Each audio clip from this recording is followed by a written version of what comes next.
काशी बना के प्यारी जता के बिगाड़ा रे नसीबा ऊपर वाले ऊपर वाले ऊपर वाले ऊपर वाले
हेलो राजा, अब हमसे नहीं चला जा सकता है।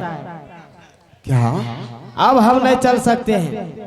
हे गुरुदेव, हम चलते चलते थक गए हैं। इस समय हम सब काशी नगरी के सीमांत पर हैं।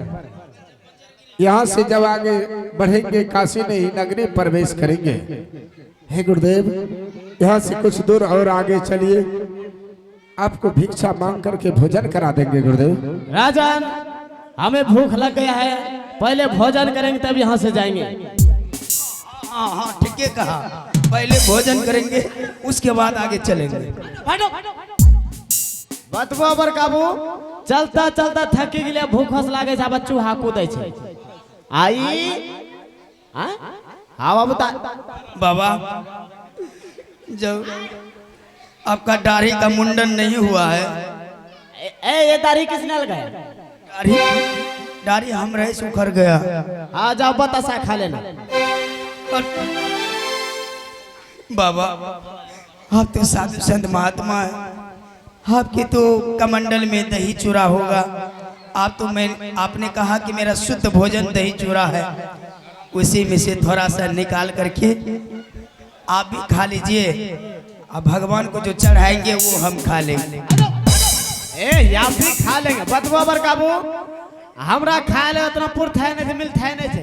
बतबो कहे कि हम खा लेंगे कमंडल से। हे गुरुदेव, इस समय अगर भूख के कारण आप नहीं चल सकते हैं। हाँ राजा, काशी नगरी बहुत कम दूर बचा है। आप इसी जगह पर काशी नगरी के सिवान पर आप आराम कीजिए। आपके लिए भोजन का व्यवस्था यहाँ से करने के लिए जा रहा हूँ। ठीक है राजा, तुम जाओ भिक्षा मांगने के लिए और तुम सब मिलके मेरा सेवा में लग जाओ।